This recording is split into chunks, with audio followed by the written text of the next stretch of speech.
Good morning, ladies and gentlemen. I hope you're having a wonderful day and that hopefully the sun and the warmth will find us one of these days.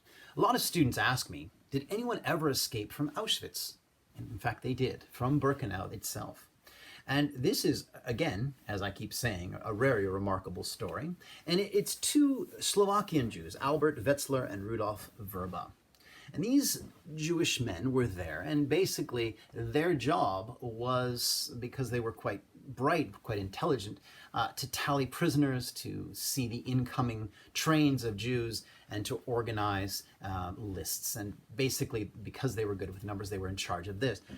One of them, Rudolf Verba, he was incredibly smart. He had a photographic memory, so he saw the list of Jews coming in, knew the town, knew the region, and could actually memorize these Jewish names. So he knew that he had to get out. He knew that he had to escape Birkenau and warn all the ghettos and the Judenrats all around occupied, especially in Slovakia and Hungary, and to say, this is what's coming. Don't get on these trains.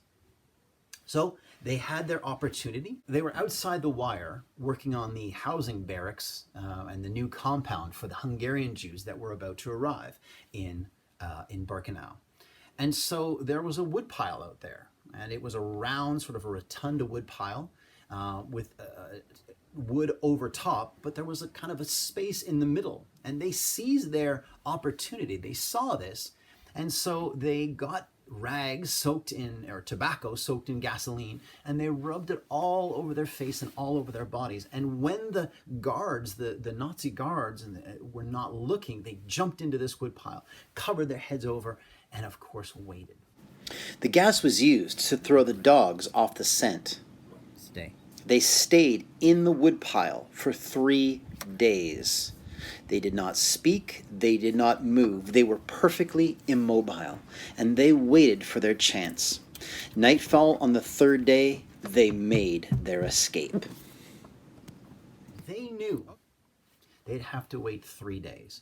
You see, the guards, they take 3 days, they do roll call after roll call, and if they're not found, that's when they give up. So they actually had to hide right in plain sight, right outside the wire in this woodpile for 3 days. Can you imagine? In fact, Verba and Wetzler did comment later that a guard actually jumped onto the woodpile to see what he could see, if they could see their escape route, and they were hiding underneath. Because of the gasoline, the dogs couldn't smell them, and so that's how they were saved. And they made their way into Slovakia, back to the Judenrat. They had to sleep in barns, they traveled by night, and they, because of Verba's photographic memory, he was able to tell these communities who had had Jews transported to Auschwitz what happened to them. And they were amazed by this. He drew scale diagrams of the gas chambers, and people were just amazed. And it was called the Verba and Wetzler report. So Verba and Wetzler were these two guys that escaped Auschwitz-Birkenau. They had the names of the victims. They had the gas chambers mapped out, the crematorium mapped out, the entire camp from within. One would think that this would spread like wildfire, that the Jews would be warned. Unfortunately, that's not how it happened. When news got to Budapest, Hungary, one of the leaders of the Judenrat, that's the Jewish Council, his name was Rudolf Kastner, and Rudolf Kastner was a Jewish lawyer. He decided that he would not release that material. He decided that, in fact, he would make a deal with one Adolf Eichmann, and I know you know Adolf Eichmann. He was Heydrich's second-hand man at Wannsee. But this Kastner made a deal with Eichmann and basically said, I'd like a trainload of my Jewish people, which total about 1,600 Jews, in fact, to leave Budapest, Hungary, and go to the safety of Switzerland in exchange for money and gold. And Eichmann agreed to this. And among those 1,600 was over 300 of his personal acquaintances, his family. So in fact, he became a villain after the war. They looked at him as a collaborator. And in fact, tragically, he was assassinated by people who felt that he did the wrong thing. It is a tough one. It is a real tough one to think.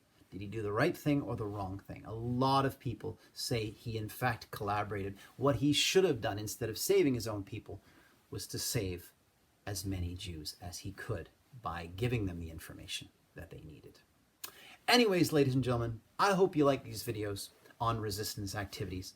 And I hope, again, as I said, the sun will come out and that you will work really hard on your hope projects, but you'll also have time for yourself and get some sun and get some air and get out of your house. So again, don't stress out. Anyways, with that, ladies and gentlemen, study hard, don't panic, and be well.